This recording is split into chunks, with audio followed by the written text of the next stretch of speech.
और सीधे आपको दिल्ली लिए चलते हैं, जहां पर निर्वाचन आयोग की प्रेस कॉन्फ्रेंस हो रही है। पर्व जो अब 2024 में इलेक्शंस होने वाले हैं, इस लोकतंत्र की धरती पर उसके विषय में हमें आपको बताऊंगा कि क्या तैयारियां हम लोगों ने की हैं।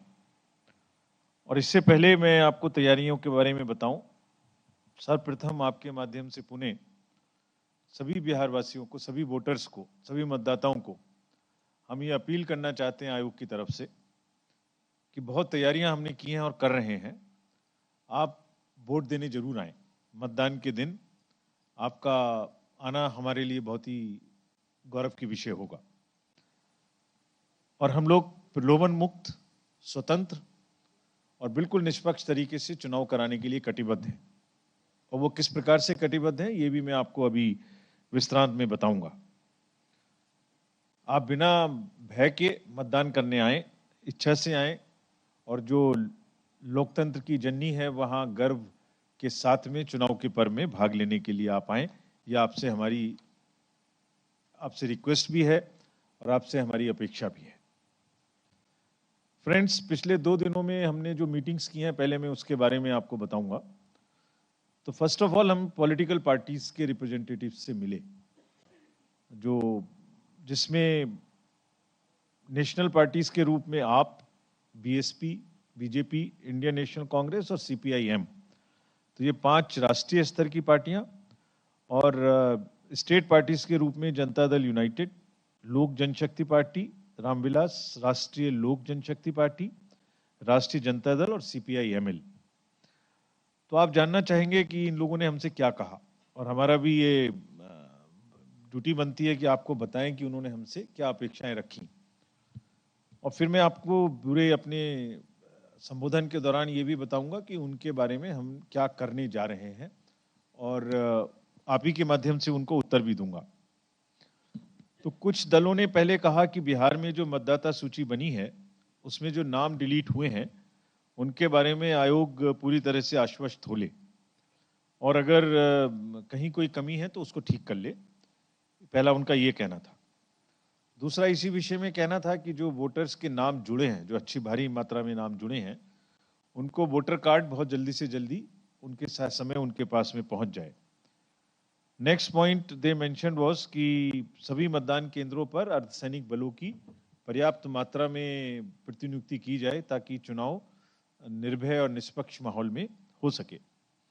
उनका यह भी कहना था कि 72 घंटे से पहले जब चुनाव के, उस समय में गश्ती और सुरक्षा की कार्रवाई को बढ़ाया जाए ताकि कोई भी प्रलोभन या कोई भी लॉ एंड ऑर्डर की समस्या पैदा ना हो। गर्भवती महिलाओं और सीनियर सिटीजन्स को मतदान केंद्र पर विशेष उपलब्ध सुविधा कराई जाए ताकि they have a convenience in voting. This was another demand from the parties. कुछ पार्टीज ने कहा कि आप मतदान केंद्रों में ऐसी व्यवस्था कीजिए कि जो 1500 के करीब वोटर्स हैं, तो या तो उनको घटाएं या व्यवस्था ऐसी करें जिससे उनको असुविधा ना हो। जो लोग डुप्लीकेट वोट देने के लिए किसी दूसरे का वोट देने आते हैं, उन पर सख्त से सख्त कार्रवाई की जाए। Impersonation should be arrested. This is what was the another demand of the political parties.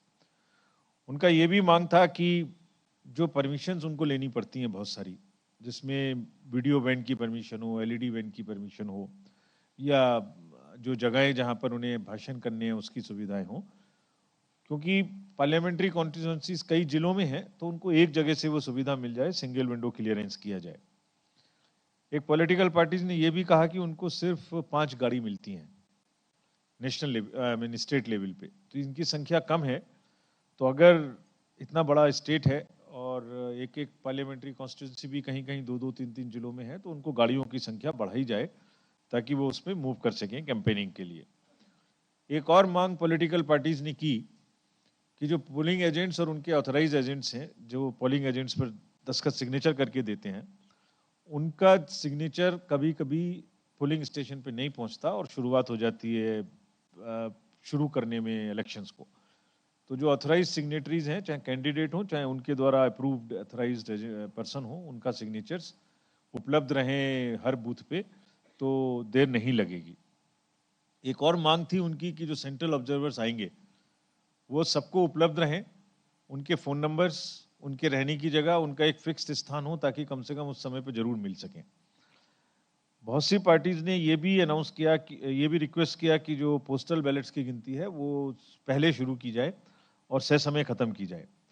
उनकी ये भी मांग थी कि ईवीएम्स कहाँ पर यूज होंगी, किस डिस्ट्रिक्ट में कितनी ईवीएम्स हैं, उसका किस पोलिंग स्टेशन पे कौन सी ईवीएम जाएंगी, इसमें उनको सूचना मिलनी चाहिए और उसको ईवीएम्स का नंबर जो पीछे लिखा रहता है वो नंबर भी मिले ताकि वो मिलान कर सकें अगर उन्हें कोई शक हो तो।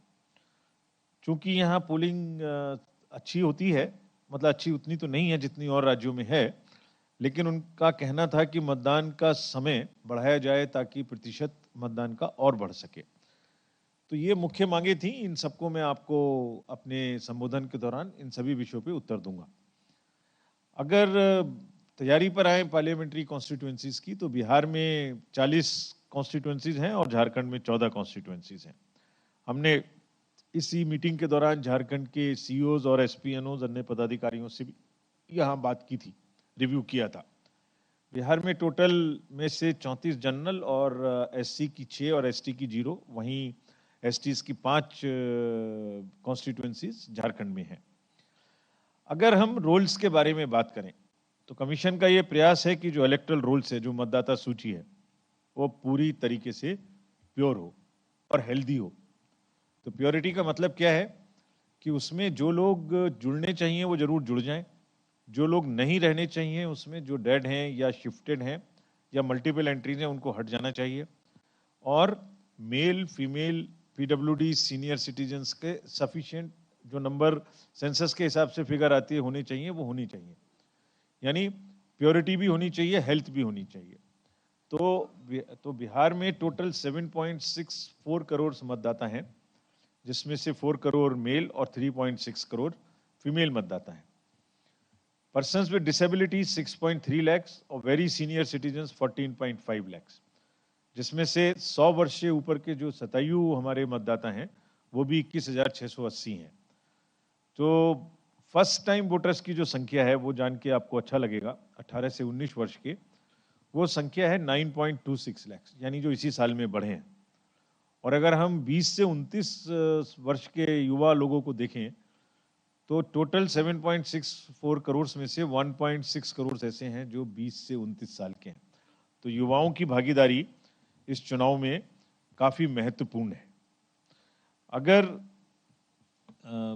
हम इंक्लूसिव इलेक्शंस की बात करें तो इसमें जो फोकस है वुमेन पे, वो लगातार वुमेन की रेशियो बढ़ता चला जा रहा है। 892 था 2019 में जेंडर रेशियो, जो बढ़ के 909 हुआ है।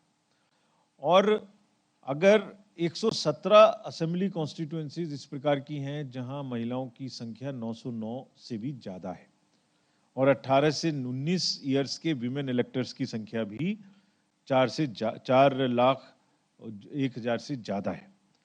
इसी क्रम में मैं ये भी बताऊंगा आपको कि जो डिलीशंस के बारे में पॉलिटिकल पार्टीज ने कहा था, तो कमीशन ने एक बहुत विस्तृत उसमें व्यवस्था की कि जो भी लोग डेड हैं और जो भी लोग शिफ्ट हो गए हैं, तो टोटल जो 16.7 लाख डिलीशंस किए हैं उसमें से 6.3 लाख जो हैं वो है लोग जिनकी दुर्भाग्यवश मृत्यु हो गई, और प्लस 2.3 ऐसे हैं जो कि रिपीटेड हैं और 8 लाख के करीब शिफ्टेड हैं। सो एक एक का हिसाब पॉलिटिकल पार्टीज को भी उपलब्ध है, हर स्टेज पर वो इलेक्टरल रोल बनाने के क्रम में शामिल रहे हैं। अभी भी कोई चीज छूट गई है तो पॉलिटिकल पार्टीज हमें सीओ साहब को या अपने कंसर्न डिस्ट्रिक्ट मजिस्ट्रेट्स को बता देते हैं। इलेक्टरल अपडेशन का प्रोसेस पूरी तरह से ट्रांसपेरेंट है और अभी भी कोई कमी है तो उसको पूरा किया जा सकता है। अगर यूथ की बात करें तो इन यूथ की किस प्रकार से संख्या बढ़ी है मैंने बताया था आपको, और ये क्यों बढ़ी, क्योंकि 587 जगह में इलेक्ट्रल लिटरेसी क्लब के माध्यम से एक सघन अभियान चलाया गया और 7.79 लाख फर्स्ट टाइम वोटर्स 2024 में ऐड हुए, और जिसमें से और इसके अतिरिक्त अगर 20 से 29 में देखें तो करीब करीब 14.5 लाख वोटर्स ऐड हुए। और चूंकि परिवर्तन किया है आयोग ने कि आप 1 जनवरी को अगर 18 साल के हो रहे हैं, उससे पहले भी अगर आप 2024 वर्ष में कभी भी 18 साल के हो रहे हैं तो एडवांस एप्लीकेशंस दे सकते हैं। तो हमारे पास में 74,000 ऐसी भी एप्लीकेशंस आई हैं जो अभी 18 की नहीं हुए, लेकिन इसी साल में 18 होने वाले हैं। और उसमें से जितने लोग 1 जनवरी और 1 अप्रैल के बीच में 18 साल के हो जाएंगे, उनको भी हम कार्ड पहुंचाएंगे और उनको भी वोटिंग की सुविधा मिलेगी। फ्रेंड्स, ज़्यादा से ज़्यादा इलेक्टरल रोल में किसी के लिए भी छूटे नहीं, कोई भी मतदाता हमारा नहीं छूटे। तो जो खास तौर से डिसएडवांटेज ग्रुप्स हैं, वल्नरेबल ग्रुप्स हैं, उसका भी प्रयास था कि जो पर्टिकुलरली वल्नरेबल ट्राइबल ग्रुप्स हैं, जो कि बिहार में 5 हैं, माल पहाड़िया, सौरिया पहाड़िया, बिरहोर और कोरबा, इनका भी हमने 100% एनरोलमेंट किया है। और जब चुनाव होंगे तब भी ये प्रयास होगा कि इनको हम पूरे लेके आएँ। और इसमें बड़ा इंटरेस्टिंग फिगर ये है कि अगर उनकी टोटल नंबर 7631 है, तो उसमें 18+ का जो एनरोलमेंट है वो 3237 है, जो कि सबको भागीदारी चुनावों में मिले, इसके लिए एक प्रयास है।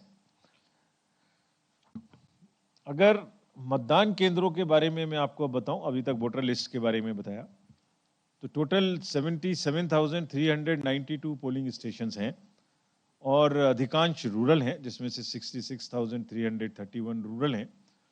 इनमें से करीब 40,000 बूथ्स पर वेबकास्टिंग की व्यवस्था की जाएगी।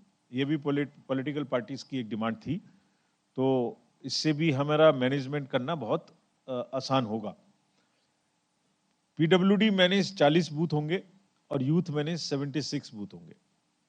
और ऐसे भी 243 बूथ होंगे जहां सिर्फ महिलाएं ही पूरे के पूरे बूथ का नियंत्रण और संचालन करेंगी।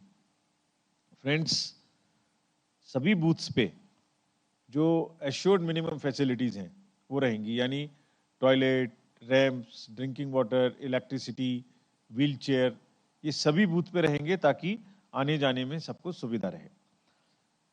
सबसे पहली बार बिहार में, अगर आपको याद हो, तो 2020 का जब इलेक्शन हुआ था कोविड के दौरान, उस समय भी मुझे आने का मौका यहाँ मिला था एज इलेक्शन कमिश्नर। तो उस समय पहली बार ये व्यवस्था शुरू की थी कि घर में जो वेरी सीनियर सिटीजन्स हैं उनके जाके वोट लाया जाए। और अब ये व्यवस्था पूरी कंट्री में लागू है और इस इलेक्शन से पूरे देश में ये व्यवस्था लागू हो गई है। तो पहला प्रयास यही हुआ था इसका। तो इसमें क्या है कि आप जो पर्सन्स विद डिसेबिलिटीज हैं वो फॉर्म 12D है जो अनाउंसमेंट के 5 दिन के अंदर वो भर सकते हैं, और जिनकी भी 40% से अधिक की डिसेबिलिटी है उनको घर जाके हम वोट लेंगे। बाकी इसके अतिरिक्त उनको अगर नहीं, बहुत सारे लोग नहीं लेना चाहते घर से वोट, वो बूथ पर आना चाहते हैं, और हम भी व्यवस्था कर रहे हैं उनके लिए कि उनको अलग से लाइन मिले, उनको व्हीलचेयर मिले, और ऐसा मौका मिले कि पर्सन्स विद डिसेबिलिटी जब बूथ पे आएँ और हम सब उनको एक्स्ट्रा फैसिलिटेशन दें, तो सोसाइटी में भी एक एग्जाम्पल सेट हो। यानी अगर बूथ पे हम उनकी देखभाल कर सकते हैं, उनका सम्मान कर सकते हैं, उनको इक्विटी दे सकते हैं, तो बाकी भी समाज में, फिर रेलवे स्टेशन पर, एयरपोर्ट पर, मार्केट में, हर जगह उनको सुविधा मिलनी चाहिए। ऐसा एक प्रयास हमारा है कि ये चीज़ हम एस्टेब्लिश करें। सिमिलरली बुजुर्गों के लिए भी हमारे जो ओल्ड एज के जितने भी वोटर्स हैं जो हमारे लिस्ट में शामिल हैं, उनको भी हम घर जाकर वोटिंग की सुविधा प्रदान करेंगे। और जब वोटिंग होगी तो साथ में एक टीम जाएगी जो वीडियोग्राफी भी करेगी, और पोलिंग कैंडिडेट को भी इजाज़त है कि वो साथ में अपने लोगों को भेज सकते हैं। लास्ट माइल तक भी हम लोग पहुंचेंगे। ये जस्ट कुछ ग्लिम्सेस हैं, यानी जहां भी बूथ्स हैं, चाहे दियारा में जाना हो, चाहे बोट से जाना हो। और फिलहाल इतना ही। देश और दुनिया की तमाम खबरों के लिए देखते रहिए AMV नेटवर्क। नमस्कार।